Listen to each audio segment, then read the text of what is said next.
Wis lagu.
Dan selamat menyongsong tahun baru 1 Januari 2024. Tuhan Yesus memberkati. Haleluya. Sekali lagi mari tepuk tangannya bagi Tuhan Yesus Kristus. Puji Tuhan, Tuhan Yesus memberkati. Dan saat ini kita akan memberikan persembahan yang pertama.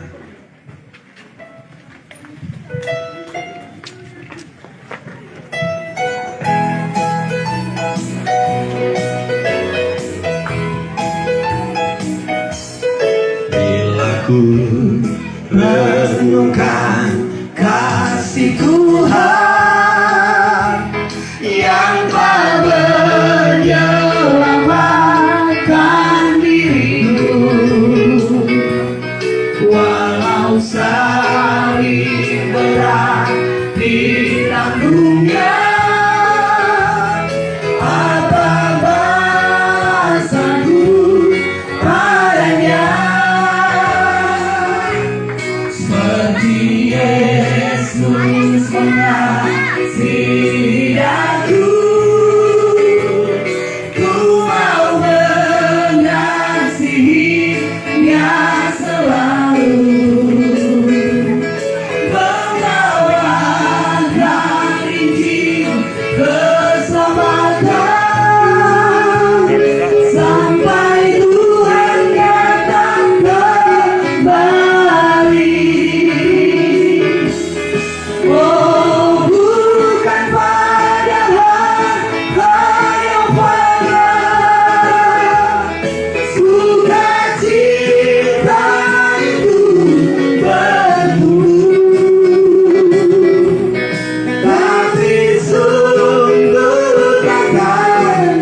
Dan saat ini mari kita mau arahkan hati kita untuk diberkati lagi dengan kebenaran firman Tuhan. Mari tetap dalam hadirat Tuhan. Kami percaya Engkau ada di tempat ini Tuhan. Dan itu yang menjadi kerinduan hati kami. Engkau Yesus Kristus yang sudah lahir, datang ke dunia ini. Oleh Engkau Yesus Kristus kami boleh diselamatkan. Kami boleh mendapat penebusan yang sempurna. Terima kasih Tuhan. Dengan bilur-bilur-Mu Bapa, Engkau yang sudah menyucikan kami. Dengan bilur-bilur-Mu Bapa, Engkau yang sudah menyembuhkan kami. Engkau yang sudah selamatkan kami. Terima kasih Tuhan. Haleluya. Oleh biru Yesus ku disembuhkan. Oleh biru Yesus ku disucikan. Oleh biru Yesus ku diselamatkan. Haleluya. Amin. Oleh biru Yesus. Oleh biru Yesus ku disembuhkan. Oleh biru Yesus. Firman Tuhan yang besar untuk mengubah kehidupan kami, bahkan kami bisa mengubah lingkungan di mana kami berada. Ampuni segala pelanggaran dosa, supaya kami layak untuk mendapatkan kekuatan dan makanan firman Tuhan. Kami tidak luput dari salah dosa. Ayah Bapa Surgawi, Engkau sangat mengasihi kami, tapi Engkau tidak bisa memungkiri kekudusan. Pelanggaran kami terlalu banyak, baik dalam etika moral, teristimewa terhadap respon menanggapi maksud dan rencana Tuhan. Ampuni kami. Darah Yesus yang mahal kami percaya, yang tercurah di bukit Golgota. Lahirkan kami dengan darah itu, yang lebih mahal dari darah lembu yang dipersembahkan menurut peraturan Taurat. Darah Yesus berkuasa. Terima kasih, kami percaya. Kami layak duduk sehidangan dengan Engkau. Kami percaya acara ini jadi acara surga. Malaikat surga yang menggari tempat ini. Tidak ada yang merasa lebih di antara kami. Kami semua merendah, mengizinkan Roh Kudus Tuhan bekerja, mengajarkan kami jalan-jalan Tuhan. Thanks Lord Jesus. Di dalam nama-Mu saja, di dalam nama Bapa, Putra, dan Roh Kudus, dalam nama Tuhan Yesus Kristus, kami berdoa, mengucap syukur, dan kami mengalir dalam kebenaran firman Tuhan. Haleluya, puji Tuhan. Amin. Berikan kemuliaan kepada Tuhan. Oke, silakan duduk. Shalom. Oke, sekali lagi saudara lebih semangat. Memang cuacanya dingin. Shalom. Shalom. Oke, puji Tuhan, Bapak Ibu, saudara kekasih di dalam Tuhan. Orang semua patut berterima kasih kepada Tuhan. Dia masih kasih kekuatan, Dia kasih kesehatan. Saya ingat tahun yang lalu juga saya khotbah di tempat ini, tapi waktu itu acara daripada BKS AUA. Oke, dan ada Ibu Camat juga, dan saat ini juga Ibu Camatnya ada. Oke, Tuhan dah kasih kekuatan. Banyak yang telah dipanggil Tuhan berpulang selama 1 tahun ini. Saya tidak tahu apakah benar-benar mereka ada di tempat di sebelah kanan Bapa, atau kita tidak tahu, kita tidak bisa menghakimi. Apakah mereka benar-benar telah melakukan hidup yang benar selama di dunia sehingga mereka mendapatkan mahkota, saya tidak tahu, saudara. Yang pasti, saudara, biar jadi pelajaran kepada kita semua harus menjadi orang yang bijaksana. Dan mudah-mudahan lewat kebenaran firman Tuhan yang Tuhan turunkan kepada saya sebagai hamba Tuhan, saya mau sampaikan tentang isi hati Tuhan yang Tuhan mau tersampaikan. Saya waktu di Jakarta minggu lalu, Bapak Gembala menghubungi saya tentang tanggal 3 ini. Saya bilang, waduh, mungkin saya belum ada di sini, karena perjalanan saya sekitar 6 bulan ada di Pulau Jawa, dari Jakarta sampai Surabaya, ke Malang, ke beberapa tempat. Sebenarnya saya belum ada, tetapi karena 1-2 hal, saya delegasikan ke anak saya untuk melanjutkan apa yang saya harus lakukan di Magelang. Dan saya tiba di tempat ini sekitar minggu yang lalu. Dan saya bisa mengisi acara malam ini. Jadi terima kasih kepada Tuhan, terima kasih kepada Bapak Gembala, keluarga yang mempercayai. Oke. Dan terima kasih kepada semua karena mau dengar firman Tuhan dan mendukung di dalam doa. Amin. Amin. Berikan kemuliaan dulu kepada Tuhan. Oke, malam ini saya akan menyampaikan apa yang Tuhan mau ajarkan atau beritahukan kepada saya. Bukan secara teori, tetapi kebenaran yang harus orang pahami sekarang. Yang akan orang baca sebagai ayat pengantar di dalam Yesaya. Coba, mari orang bangkit berdiri untuk pembacaan pertama. Dalam perayaan Natal yang disponsori. Bagus sekali bahasanya, disponsori oleh Gereja Kristen Maranatha. Gereja Kristen Maranatha sebagai organisasi tidak menganggap Natal itu milik mereka, tetapi mereka mensponsori untuk merayakan perayaan Natal supaya orang semua dapat makna Natal.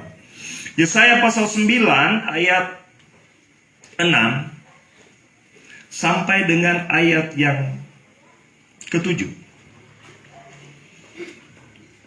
Yesaya pasal 9 ayat 6 sampai 7. Sama-sama aja terang baca ya, cuma 2 ayat. 2, 3.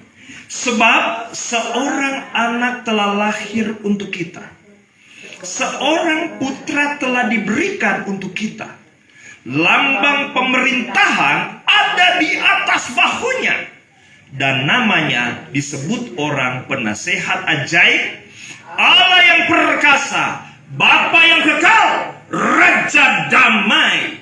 Besar kekuasaannya, dan damai sejahtera tidak akan berkesudahan di atas tahta Daud dan di dalam kerajaannya, karena ia mendasarkan dan mengokohkannya dengan keadilan dan kebenaran dari sekarang sampai selama-lamanya. Kecemburuan Tuhan semesta alam akan melakukan hal ini. Silakan duduk, saudara. Saudara kekasih dalam Tuhan Yesus Kristus, di mana-mana kita merayakan perayaan Natal. Seperti malam ini.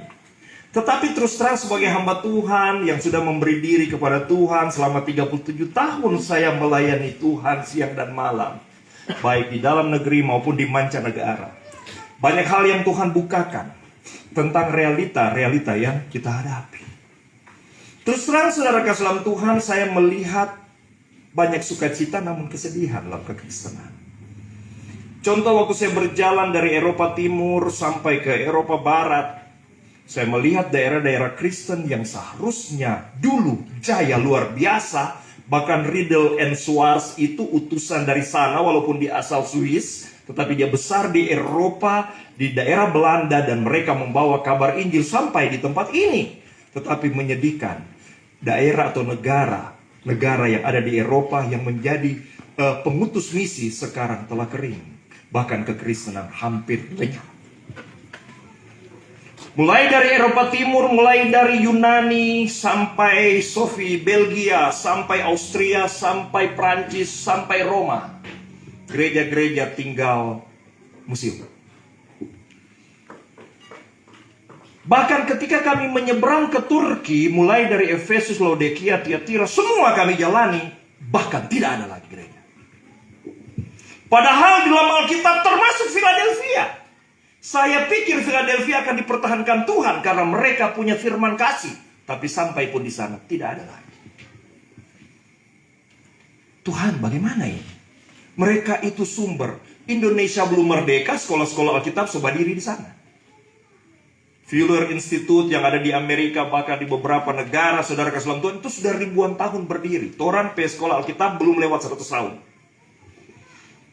Pakar-pakar Alkitab hebat, tetapi benar. Teori tidak bisa menyebabkan kuasa Tuhan terjadi. Penderitaan. Jadi orang-orang di sana pikir, wah janji-janji Tuhan yang pernah jadi. Kenapa orang yang tidak percaya Tuhan bisa lebih kaya, lebih berhasil? Dan saya berpikir Indonesia suatu saat juga akan seperti itu. Di Jakarta mulai kelihatan. Orang-orang yang tadinya semangat mulai sekarang, sama aja. Melayani Tuhan yang nyanda. Kalau orang dunia sakit, dan orang lain sakit. Orang dunia le bangkrut, orang le bangkrut. Saudara kasih dalam Tuhan sebagai hamba Tuhan, saya bilang Tuhan sangat menyedihkan sekali. Yang saya tahu dalam firman Tuhan bukan saya tahu, yang saya alami tidak seperti itu. Yang saya alami bahwa orang Kristen, yang penting kok Kristen sejati, bukan KTP. Ini persoalan di mana-mana ini banyak Kristen KTP. Diterima secara gereja, mungkin karena dia pejabat, mungkin karena dia raja, dikasih posisi, tetapi dia KTP. Di dalam dia tidak terjadi mujizat, sedangkan yang akan mengubah dunia ini ini adalah mujizat Tuhan yang terjadi di dalam. Ada mujizat kesembuhan, itu mujizat kesembuhan demonstrasi. Mujizat terbesar adalah bagaimana roh kita yang mati dan Allah masuk di sana. Kita menjadi penyembahnya, kita mendengarkan suaranya. Dan dunia tidak bisa mempengaruhi kita dan kita bisa mengubah dunia di mana kita berada. Menjadi orang-orang yang menggoncangkan negeri. Jadi saudara, saya juga sedih ucapan saya, wah Indonesia ini bisa begitu. Manado juga biar orang bilang Yerusalem Indonesia, parah ini kondisi. Memang menjadi pemenang itu, menjadi orang yang tampil tidak gampang. Di dalam Alkitab diceritakan gambaran orang yang akan tampil di ujung akhir zaman hanya segelintir orang dari jutaan bahkan miliaran orang. Kan itu digambarkan seperti zaman Nuh. Makanya Yesus bilang akhir zaman itu sama dengan zaman Nuh. Saudara bayangkan ada berapa juta orang yang percaya kepada Allah, tetapi yang tergolong setia kepada Tuhan dan taat kepada Tuhan hanya 8 orang yang diluputkan lewat apa? Bahtera. Gambarannya begitu, Bu Camat. Begini ya, saya jelaskan dulu.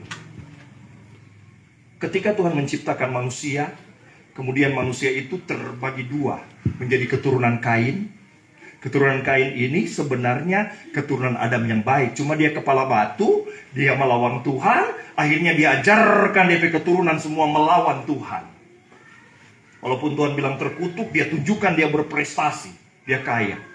Jadi saudara, kalau banyak orang kaya jangan Anda iri. Belum tentu dia kaya karena Tuhan. Karena Gunung Kawile boleh bikin orang kaya. Walaupun kekayaan itu tidak kekal. Dan orang-orang sama dengan Kain pun bisa kaya. Kain itu kaya karena apa? Dia balas dendam. Karena Tuhan bilang, Kain, ngana kepala batu. Kalau pakai bahasa Manado ini. Ngana dimanapun ngana bekerja tidak akan pernah diberkati. Nah orang kan kalau dia bikin begitu, coba bayangkan Bu Camat, anak. Kalau orang bilang, jangan pegang-pegang tapi oto. Oto gagah mungkin. Ya kira ngana dengan apa mama, papa kerja sampai matinya dapat beli nih Porsche 4 miliar. Kira-kira dia datang menangis Bu Camat, dia akan bilang, Mama, sombong sekali tuh Om Alex itu. Karena pegang DP Oto, dia bilang, jangan pegang-pegang, Mama kata dengan kita kerja sampai matinya dapat beli ini 4 miliar. Memang betul. Kalau hitung-hitung dia cuma gaji pegawai 10 juta, dia dapat beli 4 miliar. Karena baru beli lipstick dan kebutuhan, 4 juta habis. Tinggal anak. Makanya rata-rata Bu Camat, atau ini ada lagi Ibu Sekcam Camat Minahasa ada di sini. Rata-rata orang susah simpang dong. Karena takut-takut lah. Karena kita dekat dengan orang-orang yang di atas. Orang bilang pegawai negeri ini boleh kaya. Kalau dia kaya dapat ika. Kecuali memang keturunan orang kaya. Karena cuma dapat itong. Kalau cuma dia gaji 10 juta berarti kan dapat simpang cuma 5 juta. Betulnya? 5 juta orang kerja 1 tahun cuma 60 juta. Kerja 10 tahun cuma 600 juta. Kalau mau cari 6 miliar mesti kerja 100 tahun. Ngebayangkan dia belum kerja 100 tahun so beli Mercy. Dari mana itu? Makanya gampang dapat ikan. So, itu jangan jadi pegawai negeri. Kecuali memang Tuhan ada panggil sama Bu Camat. Nah gitu, itu udah masing-masing saudara. Jadi saudara kasih dalam Tuhan, betul itu tuh Pak Alex bilang. Ngana, biar ngana kerja sampai mati, ngana dengan HP mamanya dapat beli. Karena memang hitungannya begitu. Ya ini yang gereja juga harus mengerti. Banyak orang Kristen coba ikut-ikut rame yang mengerti rencana Allah. Walaupun dia rencana besar ingin kasih senang orang tua, mar dia nggak ikut cara Allah, dia pernah dapat. Di Patrompe kampung ada tuh anak-anak muda dapat foto 3 orang. Waktu kita SMP, orang satu rencana jadi pilot, satu rencana jadi dokter, satu jadi apa sto, presiden sto. Mar sekarang orang bawa foto jadi pegawai Indomaret. Ya jadi semua, saudara kasihan Tuhan. Karena orang tidak mengalir dengan hikmat Tuhan. Orang punya cita-cita tinggi, mar orang tidak prediksi langkah apa yang harus ditempuh. Oke, itu cuma. Jadi itu Pak Alex bilang betul gitu, no? Akhirnya tuh anak ini menangis Pak Mama. Mama bilang apa kira-kira? So itu buka tuh mata baik-baik. Belajar baik-baik, mau di sekolah tinggi-tinggi. Sekarang Pak Alex di atas bisa mari. Gila. Kita mengalami begitu, makanya kita belajar pandai-pandai, kita masuk program Habibie. Pandai. Seperti dapat doi mar hilang. Kenapa hilang? Karena kita model mau jadi kaya sama dengan Kain. Karena mau bersaing dengan tetangga, mau bersaing dengan Pak Alex, mau bersaing bersaing dengan lingkungan. Di boleh orang Kristen. Ngana dapat mar Tuhan toki. Ini tuh kesalahan kita sama Tuhan. Tuhan lawat dari umur 19 tahun. Mar kita pe otak masih otak tonsea. Masih suka kaya dan bersaing. Ya tak ingat tuh mami bilang, kasih tonjol dunia bulan. Oh. Kain, kalau orang baca dalam Alkitab, dia kaya raya. Dia membangun kota, dia pe anak-anak sampai generasi kelima. Menjadi orang-orang yang luar biasa. Tetapi menjadi kaya bukan karena gunung kawi. Karena ambisi dan dendam. Lucunya, keturunan yang satu, keturunan Enos, bergaul dengan mereka. Dan keturunan Alale, so jadi sama dengan dorang. Tuh harga diri ditunjukkan dengan harta dan lain-lain. Padahal kalau Tuhan dah bilang tuh keturunan Enos, dorang yang tak pernah dia bilang rope prestasi. Cuma Tuhan dia bilang, hidup sekian ratus tahun, bergaul dengan... Karena yang paling mahal dengan Tuhan itu hubungan dengan Tuhan. Apa artinya engkau memiliki dunia tapi binasa? Mar biar dorang cuma ada tulis-tulis hidup bergaul dengan Tuhan sekian ratus tahun. Mar Alkitab bilang, dorang itu orang-orang terkaya di zaman. Beda dengan keturunan Kain. Memang Alkitab setuju dia berprestasi. Mar Alkitab mau bilang nih, bukan cuma setan bisa bikin kaya. Orang yang ambisi, yang dendam mau bersaing dengan Pak Alex pun bisa jadi kaya. Nah, akhirnya ini cara berpikir kelompok Kain dengan Enos ini berbaur. Itulah Tuhan bilang, anak-anak Allah telah bergaul dengan anak-anak manusia. Aku menyesal menciptakan mereka. Anak-anak Allah bukan mengandalkan Tuhan lagi, tetapi semangat kerja karena ambisi dan persaingan. Aku harus musnahkan mereka. Dan Tuhan musnahkan dengan air bah. Jadi kenapa Tuhan ada musnahkan manusia? Karena cuma cara berpikir yang salah. Coba terang lihat orang-orang Kristen, daerah Kristen. Banyak yang kaya. Mah dari mana dulu dia kaya? Karena bersaing kadang-kadang segala macam cara dihalalkan. Yang tak kekal itu habis itu.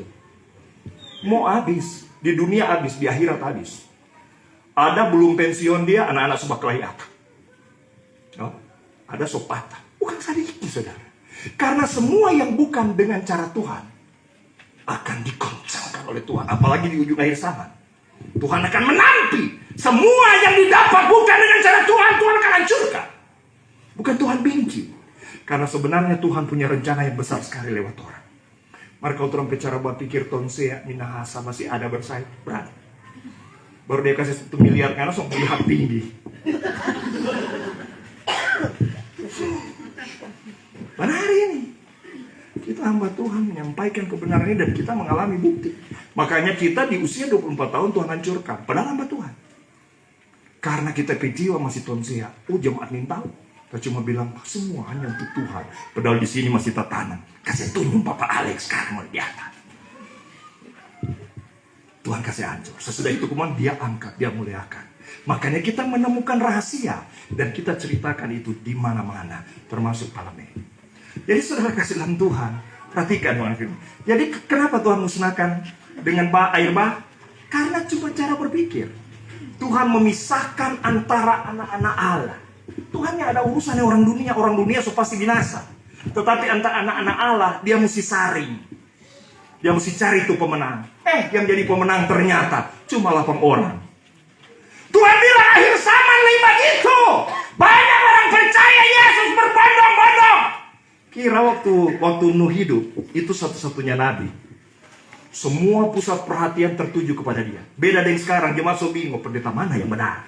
Terlalu banyak pendeta, terlalu banyak nabi. Pendeta yang satu bilang, kita yang benar. So bingung deh, jemaat so pusing. Kalau dulu cuma Musa, cuma apa? Nuh. Ratusan tahun kuasa Tuhan menyertai dia. Bukan sedikit orang yang dia tolong, baik kesembuhan, mujizat. Tetapi ketika mau berbicara, mari orang bangun Batra. Nyala percaya semua, orang anggap sinting. Masa bangun perahu besar di gunung. LDPB ini sudah bilang begini, dia camat. Duh memang, betul enggak. Mungkin LDP anak bilang begini. Bapak betul trompet papa ini. Bangun perahu di gunung. Maka DP mama bilang begini. Biar dia baseno, trompet papa dia ikut. Ini tuh disebut ketaatan. Ketaatan. Martu jemaat lain cuma suka nupe gagah, nupe mujizat. Mar pemakaian Tuhan untuk memberitahukan ke mereka akan ada air bah. Mari bikin perahu di atas gunung. Semua cuma tertawa. Akhirnya hilang semua. Mari kita mau pertanyaan ini. Yang hilang waktu itu di luar 8 orang masuk surga neraka? Ayo. Masuk surga atau neraka? Hah? Selain 8 orang tadi, yang lain masuk neraka atau surga? Makanya di dalam 1 Petrus pasal 3 diceritakan zaman nanti adalah seperti zaman Nuh. Kemudian diceritakan di situ waktu Yesus mati, kata dia kan mati cuma secara tubuh, maka dia kan Allah yang hidup secara roh. Dia pergi ke alam maut, memberitakan kemerdekaan kepada mereka yang ada di dalam penjara, yang pada zaman Nuh tidak taat. Jadi ini keturunan-keturunan Enos percaya Allah pada perkara kecil. Orang percaya nggak nanu. Maka kalau suruh bikin batra di gunung udah selesai no kemangana. Nah, orang yang percaya. Di ujung akhir zaman begitu. Banyak orang percaya Yesus juru selamat. Martu Tuhan bilang begini, kalau mau percaya kita juru selamat, kita sobeki ngoni semua bersaudara. Baku sayang kuat. Baku sayang. Jangan cuma karena kelompok, karena so bilang beda. Bahkan ele mau bilang jo kau saudaraku, kau susah. Apalagi Tuhan bermaksud apa? Ngana yang kaya rela jadi miskin buat orang lain. Nah, ini yang susah. Makanya tentang kedatangan Tuhan seperti zaman Nuh, orang percaya Yesus banyak, tetapi yang mengupayakan baku sayang kecil. Kalau ibadah ekumene, yang menyanyi no, kau saudaraku. Kalau di luar dia lehoram dorang pongonya Roh Kudus. Oh Tuhan, ele orang Muslim menjadi Kristen so bingung. Mana tuh betul? Masih terlalu dangkal kekristenan. Jadi biar so perang hebat-hebat di sana, Tuhan belum mau datang. Masa Tuhan mau datang dan gereja cuma mengandalkan kedahsyatan, mengandalkan pengetahuan, mengandalkan karunia, mar iri, dengki, dan bersaing. Tuhan mau kawin dengan gereja dewasa. Ada iri dengki di antaramu, bukankah itu menunjukkan kau masih anak-anak dan butuh susu? Walaupun engkau punya karunia memindahkan gunung, mengetahui siapa orang, tetapi engkau tidak bisa mengasihi, berkorban buat untuk orang lain. No, engkau dianggap kekanak-kanakan. Makanya di zaman nanti, sadiki. Kalau dulu jumlah penduduk mungkin, kalau sekarang kan sekitar 7-8 miliar. Mungkin waktu itu sekitar 1 miliar. Dari 1 miliar cuma 8. Makanya ketika Tuhan gambarkan sidang, 7 sidang di Timur Tengah, di Asia Timur, Turki 7 sidang, dari 7 cuma 1. Cuma 1 banding 7. Philadelphia. Itu pun menubuatkan di ujung hari zaman. Hanya segelintir. Kalau mau hitung di antara orang sadiki. Karena kalau kita mau tanya, coba kan kita tanya, ini syarat untuk diangkat oleh Tuhan lah. Yang lain memang Bu Camat, tetap mau selamat sama dengan kelompok lain. Mari masuk penjara dulu. Kalau di ujung akhir zaman dia di penjara antikris. Jadi orang Kristen yang tidak menang, dia tidak di rapture sangkakala keempat. Dia akan di rapture sangkakala ketujuh. 1 Korintus 15 ayat 51-2. Makanya pengangkatan gereja itu 2 kali. Para pemenang diangkat sangkakala keempat. Terbanglah Raja Wali dengan 2 sayap burung dasar. Dan dia berkata, celaka teman-teman yang masih tinggal. Karena masih ada 3 sangkakala lain lagi. Itu masanya ya. Di masa itu dikatakan naga memburu wanita yang sudah di rapture sangkakala keempat. Dia nyak dapat dusu, dia mengejar keturunannya yang lain yang memiliki hukum Allah dan memiliki kesaksian Yesus. Punya kesaksian Yesus, tetapi tidak mengupayakan baku-baku sayang. Baru baku sayang sesusah, baru mengaku kau saudaraku sesusah. Pelajaran Tuhan lebih tinggi dari itu. Engkau harus rela jadi miskin buat orang lain. Efesus 4 ayat 28, kekristenan ajarannya bukan teori di mimbar. Engkau yang kuat, rela jadi miskin supaya si pencuri, pancuri tidak mencuri lagi, kerja keras, bahkan menjadi kaya untuk menolong pencuri yang lain. Mari kita lihat orang sekarang, so paling jago kalau dia punya rencana hebat pada anak kandung. Atau ada enggak? Orang karo mengabilang Tuhan, kesian. Banyak orang potensi di desa ini Tuhan, lahir dari keluarga susah. Oh Tuhan, kok bikin kaya buat kita supaya kita mau kasih pada orang semua. Ada yang berdoa begitu. Atau mau kerja, Tuhan kasih banyak kok DP hasil ini, kasihan. Kamu tolong ya anak. Padahal tugas gereja, upayakan kesejahteraan negeri. cuma ngana pediri 10 juta per bulan cukup. Kesejahteraan negeri, damai dan sejahtera beda. Damai keadaan hati, sejahtera keadaan dompet.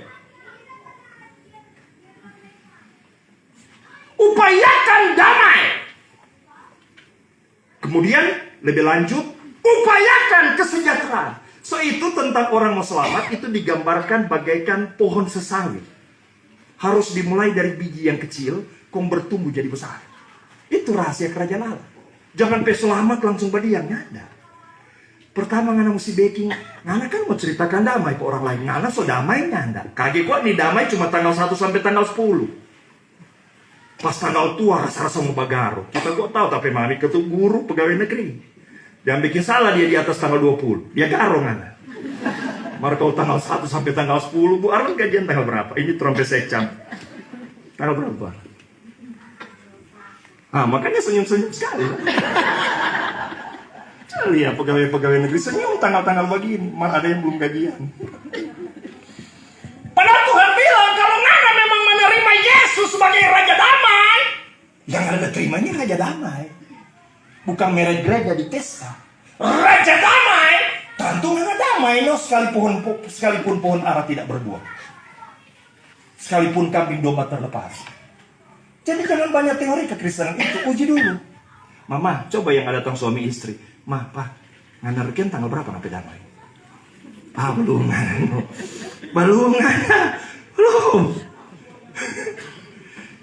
Saudara kasih dalam Tuhan ini yang disebut Kristen KTP. Bagaimana kamu memperintahkan rahasia damai? Elena nanti pakai cincin emas dari kepala. Cincin di kepala, cincin semua baru damai. Damai itu karena Kristus. Ngana ikut tendernya menang tetap damai. Karena sukacitaku Kristus. Karena biar ngana semua dari kepala sampai kaki masuk neraka. Mari jangan cuma salah arti. Biar saya miskin di dunia. Ada tugas satu lagi, sejahtera orang lain, mensejahterakan orang lain. Bagaimana nggak sejahterakan orang lain? Bamakang tinggal memasak setengah liter satu hari. Aduh, ini rahasia-rahasia kedua kita cerita ini karena ada banyak rahasia. Orang hamba Tuhan bukan cuma mengidentifikasi penyakit. Orang tuh dikasih Tuhan solusi. Kita ketemu dengan pengangguran banyak. Orang yang sudah jadi jutawan juga banyak. Kita punya banyak metode. Karena dari Sion akan turun hikmat Allah. Makanya kalau orang jadi Kristen sejati, orang bukan cuma identifikasi permasalahan jemaat, akan turun solusi. Kita bisa punya metode surga, kita bisa buat ngana yang punya 90.000 jadi miliarder dalam waktu setahun. Kita punya metode, kita bisa buat ngana yang punya ayam 10, 3 tahun ngana punya 2 miliar. Marnya gak sembarangan. Pertama jo ngana, contoh dari dapur jo dulu, limbah rumah tangga. Orang cuci piring, buang-buang nih air cucian piring. Kalau orang cuci beras 1 liter berapa DP air? 2 liter. Ngana belajar pak kita ajar ngapain 2 liter itu cucian beras jadi 40.000. Lebih mahal dari beras. Yang piara sapi, ada kok orang piara sapi suka-suka semua potong di sapi. Padahal kincing sapi lebih mahal dari sapi. Sapi kalau dia kelas Brahmin, Limousin, dia kincing 40 liter satu hari. Kalau ngana tahu enzim dan ngana tahu merubahnya, 1 liter jadi 20.000. Berarti 1 liter sapi 40 liter kali 2.800.000 DP pendapatan satu hari. Bapak-bapak beli POC, pupuk organik cair berapa? 35.000, anggap ke 20.000 1 liter. Dari kincing sapi saja 800.000 per hari. 10 harinya ada 8 juta. 1 bulan, so lebih mahal dari sapi. Nggak usah potong-potong tuh sapi, kecuali sapi laki-laki. Jual, dia banyak makan. Maka kalau perempuan saya biar. Sapi kok begitu. Memang kalau binatang, yang mahal perempuan. Kalau orang, tergantung. Kalau Batak Cina, lo anggap laki-laki itu mahal. Batak Cina ya. Makanya harus ikut firman, jangan ikut teori orang Batak. Kasih yang perempuan. Suruh bekerja, angka kayu. Jadi saudara kasih dalam Tuhan kembali lagi. Ini teknologi yang Tuhan akan turunkan. Orang ini petani, bagaimana? Orang tidak ikut arusnya Tuhan. Berdoa-berdoa Tuhan kita bertani tanah rica toma Tuhan. Tuhan bilang bagaimana? Nggak tahu mau berkati. Tak cuma ada saya pinjam tanah, nggak langsung bikin racun semua di tanah. Pakai pupuk. Kan kalau orang pakai pupuk itu kan ada namanya NPK, pupuk dasar. N itu nitrogen. Nitrogen itu memang kalau kena tanaman, dia jadi subur, pertumbuhan vegetatif. Nitrogen ini kan dari gas bumi. Nitrogen itu boleh bikin pupuk, boleh bikin gas LPG, boleh bikin bom. Kenapa sekarang pupuk mahal? Karena jadi bom, lagi perang. Daripada dia cuma mau jual itu jadi pupuk, ya ialah murah, subsidi lagi. Lebih baik bikin bom. Nah, ini nitrogen ini kalau dia baku dapat yang trompe padi, rica, subur. Cuma nitrogen ini yang baku dapat dari tanah, dia ketemu dengan gas metan. Hasil pembusukan dari bakteri yang ada, akar daun yang ada. Tanah jadi keras. Tahun panen berikut dia, susah DP hasil. Tahun kelimanya akan ada hasil, disebut tanah mati. Jadi, orang Tuhan dasar punya akan tanah, kau minta Tuhan berkati, mana aja rusak DP tanah. Kong DP hasilnya dia jual mahal, dia racuni orang le, pakai pestisida. So itu orang mau doinding, dia mau makan sayur. Coba bi mau doinding. Kita dapat ini mau, kamu ini mau makan sayur, racun semua itu.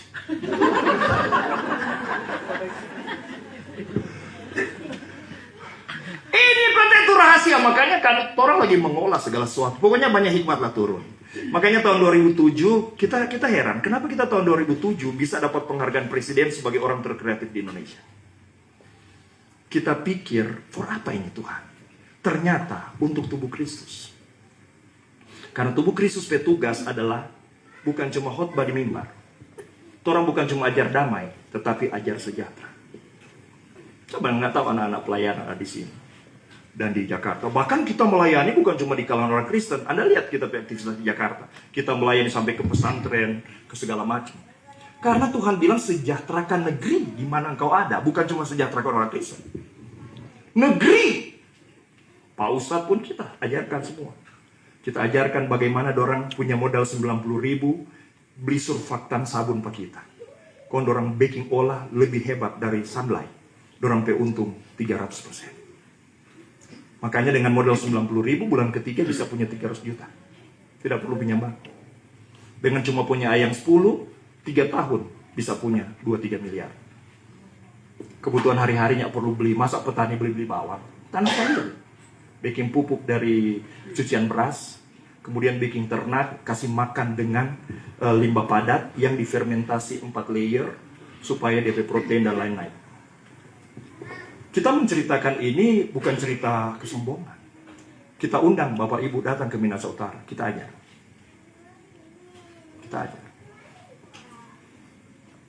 Karena Alkitab berkata begini.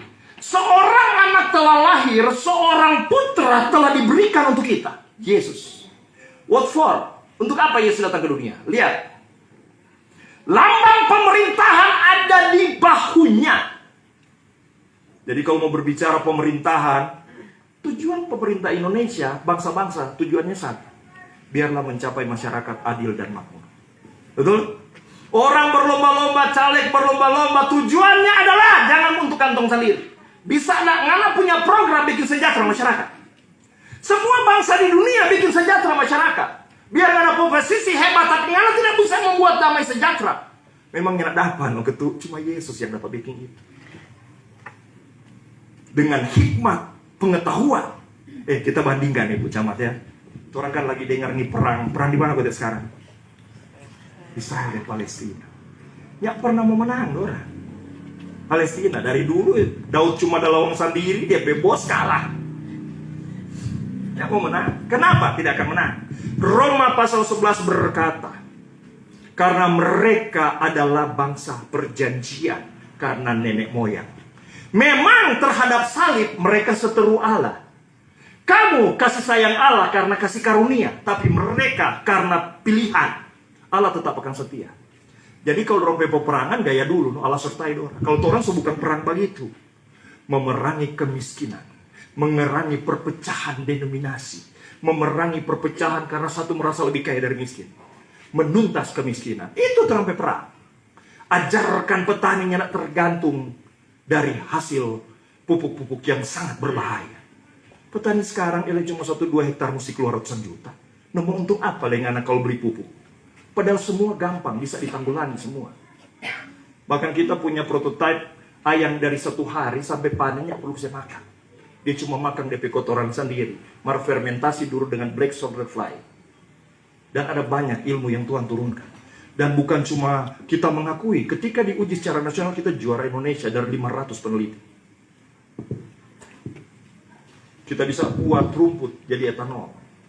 Banyak hikmat yang Tuhan turunkan. Itu bukan untuk memperkaya diri, tetapi itulah hikmat Tuhan akan turun karena Yesus yang lahir di dalam hati kita. Lambang pemerintahan. Bukan cuma itu. Apa lagi ada tulis di situ? Lambang pemerintahan ada di atas bahunya. Namanya disebut orang penasehat aja. Jadi itu penasehat. Amin. Jadi itu orang yang tidak terima dia harus jadi penasehat. Jangan jadi kompor. Maka ini tantangan. Ya kok memang begitu. Kita jadi nggak tanah emas. Ini kompor. Bilang yang lahir penasehat aja. Selebih bakal itu. Sebenarnya dengan banyaknya denominasi gereja itu sebenarnya ada unsur kompor. Ya tidak semua gitu. Ada perpecahan yang Tuhan izinkan karena ada satu maksud. Tapi kalau jujur kita lihat selama 37 tahun melayani, banyak karena persaingan. Dia wakil gembala, udah banyak tuh perpuluhan, ada yang kita suka. Kita diri dia orang.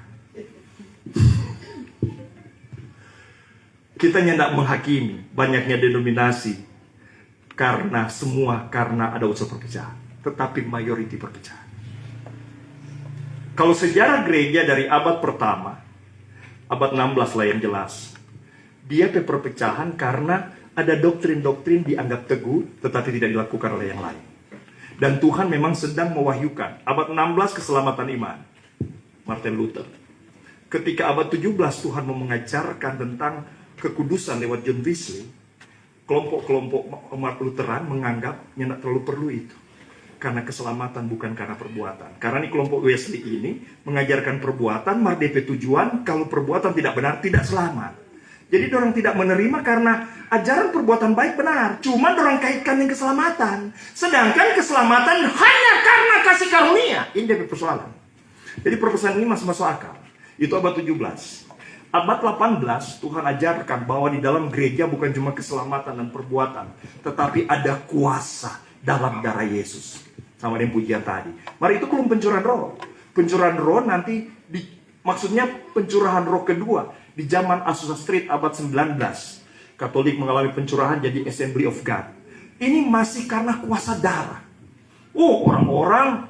Orang-orang tidak menerima. Persoalan begini, karena memang waktu orang dipakai mujizat menyembuhkan, orang pakai klaim begini.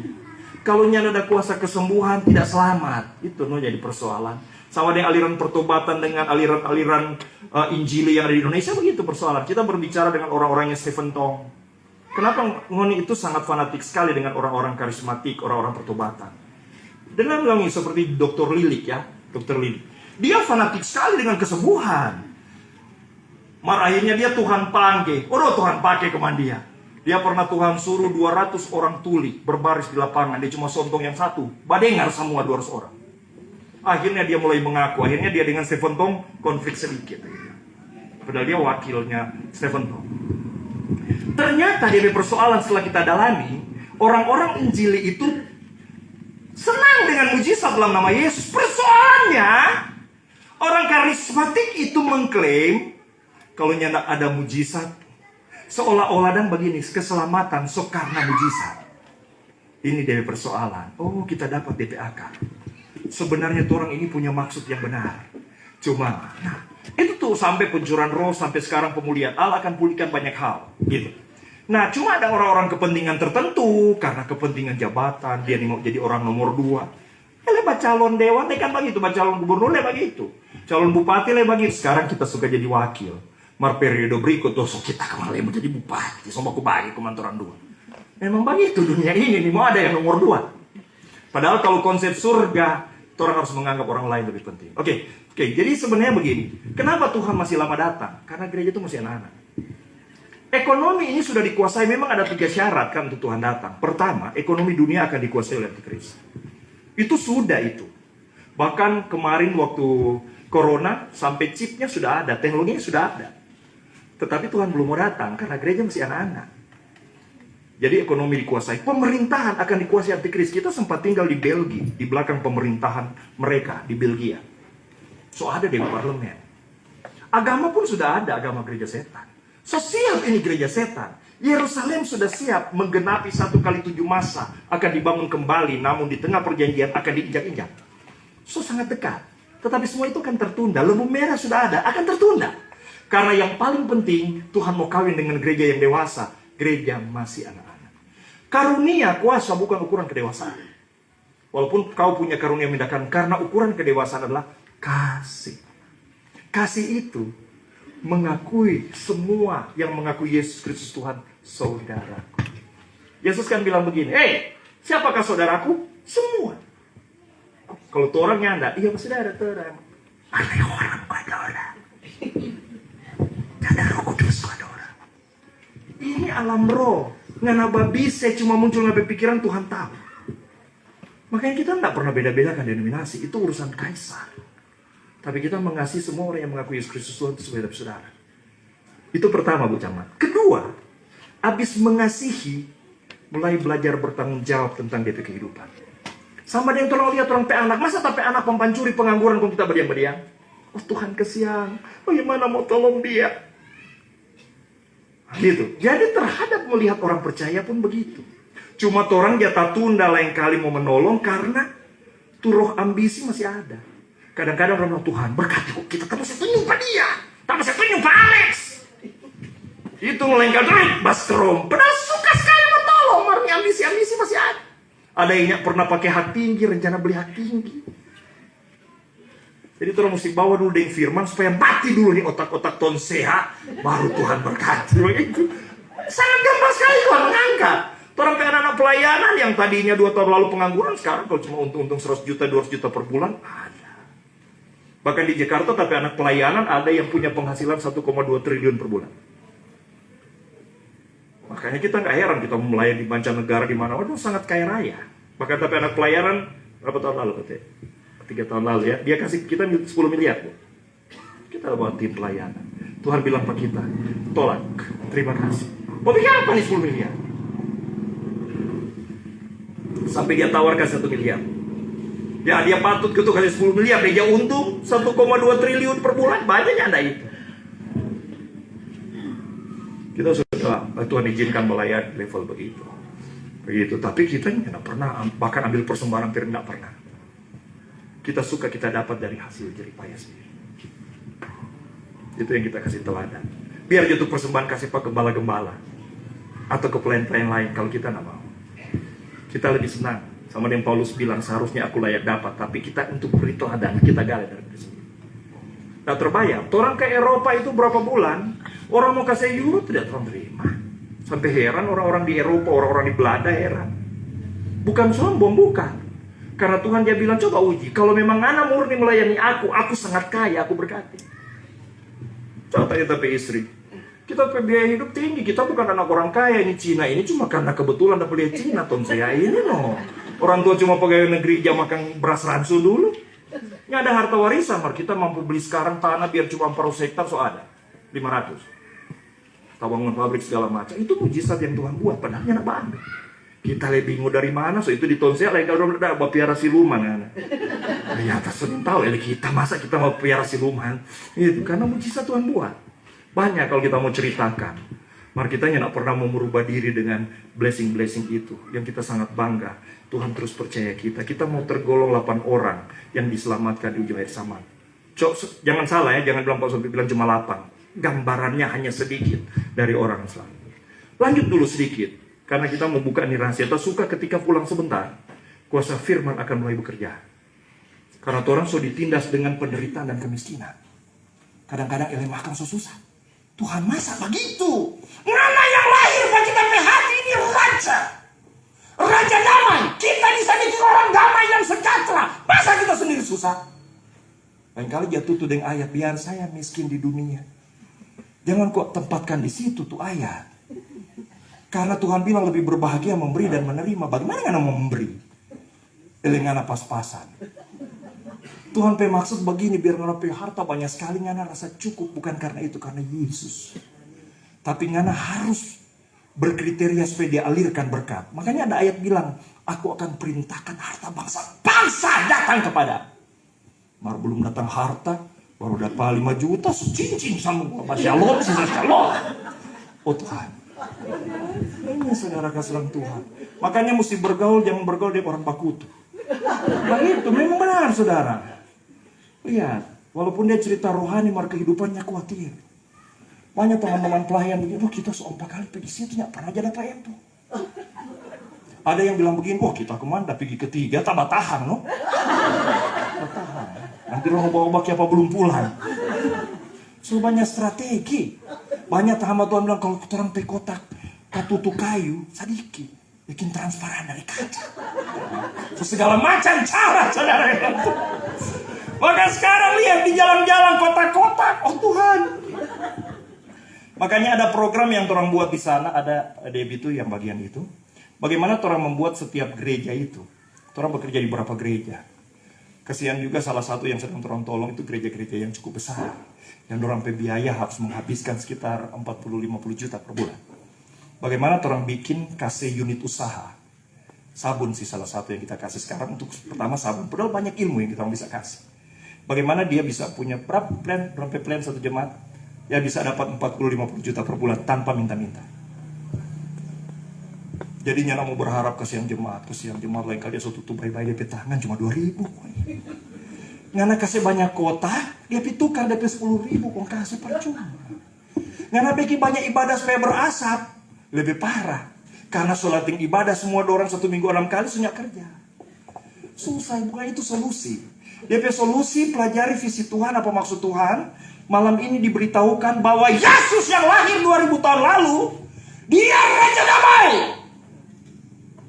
Nanti kalau kenapa nggak terjadi begitu orang damai, ini harus introspeksi. Mungkin Kristen KTP. Untuk jadi Kristen sejati bukan pindah gereja, bukan di situ ada solusi. Bukan, jangan salah. Terus lagi, namanya disebut orang penasihat ajaib. Allah yang perkasa, Bapa yang kekal, Raja Damai. Kemudian apa? Besar kekuasaannya. Dan damai sejahtera tidak akan berkesudahan. Jadi orang kita yang dah menerima dia, damai sejahtera, damai dan sejahtera. Adakah damai? Haleluya. Mari ketika habis puasa, habis beras.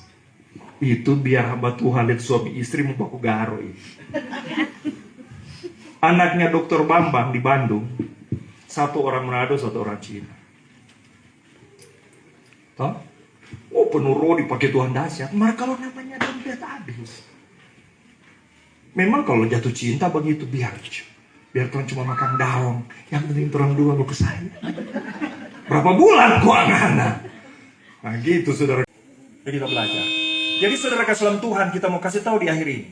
Kekuatan Tuhan ada pada orang. Maka kekuatan anak Tuhan ketika dia merendah menganggap yang lain lebih penting. Kalau ngana semakin Tuhan pakai dengan karunia hikmat dan ngana merasa sombong tidak butuh, ngana akan lihat ngana hasil, ngana tidak akan pernah bagi Tuhan. Orang lain lebih penting. Itu aja. Saya sekali lagi ini tawaran. Mari orang ubah negeri. Mari orang ubah dengan hikmat Allah. Allah yang telah lahir 2000 tahun lalu itu Raja yang perkasa. Ngana bicara damai dia raja. Ngana bicara sejahtera dia raja. Ngana menjadi penasihat dia raja. Tawaran dunia ini palsu semua. Karena bisa jadi bijak dengan cara dunia tapi tidak kekal. Allah. Mari DP cara adalah mari merendah. Mari orang saling topang-nopang. Semoga perayaan Natal di tempat ini. Oh, karena iblis gampang sekali mau ambil kan Bu Camat. Sama dengan kita masih ingat Bu Camat bilang, "Pak, kita mau undang Pak berikut." Ibu Camat terharu sekali betul. Akhirnya sampai habis tuh Natal-Natal ya diundang. Nah, mari kita maklum itu. Iblis itu senang dia bilang mau pancuri di firman lu sudah dengar. Sekarang dia bilang, tambah tanya Pak Sompi, orang mau saling bangun. Itu sekarang, besok ngana dia teto. Belum ngana dengar gosip. Tuh Pak Sompi itu. Disilang, ngana ada rugi. Kita yang minta pendaftaran, saudara. Nah gitu, Ibu Camat bersemangat. Selamat Natal Pak, kita tolong bikin Natal kecamatan. Lupa deh Ibu. Begitu saudara. Jadi saudara amin sekarang semata dia curi. Begitu, so itu kita berusaha biar lelah kasihan Tuhan yang sampai Tuhan. Begitu. Apalagi sebentar semua makan Brenebon panas. Kaget gua tuh pertanyaan bukan tanya firman. Bu, depresi bagaimana ini kan? Apalagi ibu-ibu. Oke, mari terang berdoa. Tuhan Yesus. Tuhan Yesus. Lo formetas ten heke kome. Lo formetas ten heke kome. Oh Lord Jesus. Besar kekuasaanmu terhadap bangsa perjanjian karena moyang engkau membela mereka dengan kedahsyatan. Tapi kami mendengar firman. Betapa dahsyat perjanjian yang dibeli oleh darah Yesus yang mahal. Yaitu gereja Sion akan jadi pusat hikmat. Sebagai pusat pemerintahan. Membawa damai, sejahtera, idea. Untuk kesejahteraan banyak orang. Terima kasih untuk status kami. Kami tertipu. Kami menjadi tak berdaya. Kami seperti justru sangat membutuhkan orang lain.